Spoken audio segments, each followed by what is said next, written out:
So Loopback is a platform for building APIs and microservices in Node.js.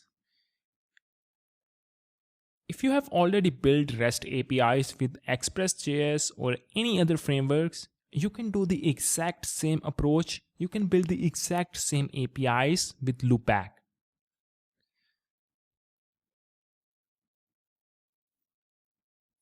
It's an open source framework. Basically, it is built on the based on Express.js. So you can build microservices and REST services.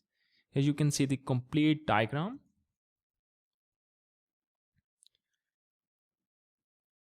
You can define API endpoints. Here you will see the API and microservices creation, tooling, platform developer, and integration with IT infrastructure, and something like that. It sounds confusing for you, but I'll teach you how to build APIs with Loopback.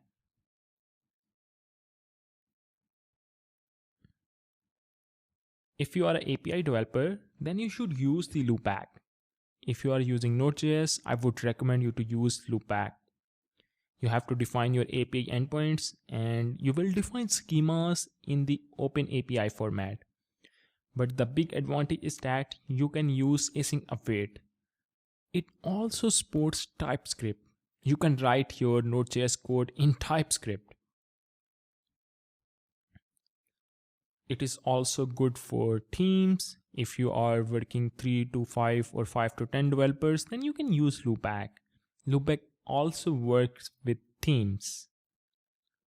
You can see that first class support for TypeScript. It also provides you some ready-made starter kit project, so you can use from this starter kit project. You don't need to add manual setting for TypeScript support. Everything will be set up for you. You can integrate with web services. Obviously, it provides some data sources. You can interact with MongoDB, MySQL. You can also build your own reusable library. So this is the complete a basic general overview of the Loopback. The difference between Loopback 3 and Loopback 4. Loopback 4 supports GraphQL. GraphQL support, you can write some GraphQL queries, and Loopback 4 is written in TypeScript. TypeScript is the future of JavaScript.